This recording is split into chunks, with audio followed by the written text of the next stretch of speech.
Menin apam meni törөгөндөн кийин өтүп кетиптир. Men аларды ахиретте көрөмүнбү?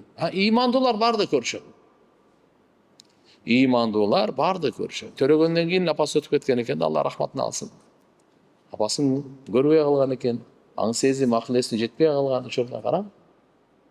Иншалла Алла Таала баарыбызга иман берсин. Биздин туугандарда мындай түшүнүк бар. Кыздын иши бөлөк, баланын иши бөлөк. Эгер иним эшик шыпырып калган болсо, эжең кылса болбойбу деп мени урушат. Мен жалгыз кызмын. 3 иним бар. Жок. Бизде дагы исламда мындай түшүнүк бар.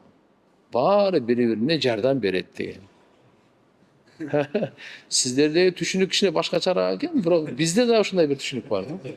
Бул түшүнүктү дагы айтып коеюн.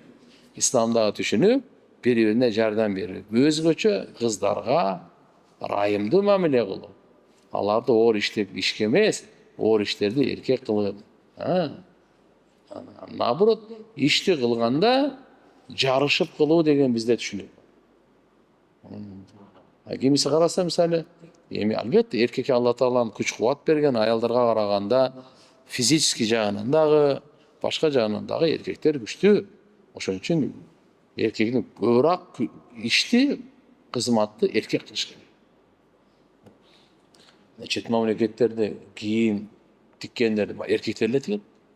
Тамак аштарды эркектер эле кылат. Кафе-сафелеринде тияк канча дегендер. Аял кишилер деле Турцияга деле бар, Саудияга деле бар, Пакистанга деле бар. Миллион калктар. Мисалы да, аял киши көбүнчө бала чаканы тәрбиелеп үйдөгү кичине мындай жумшак иштерди, жеңил иштерди кылат да. Оор иштердин бардыгын эле эркектер кылат, эркектер кылып келген. Алла Таала ошон үчүн күч кубат берген да. Ошон үчүн эркек кылып жараткан да. Эркек бойдон эле кала берели, кандай деле.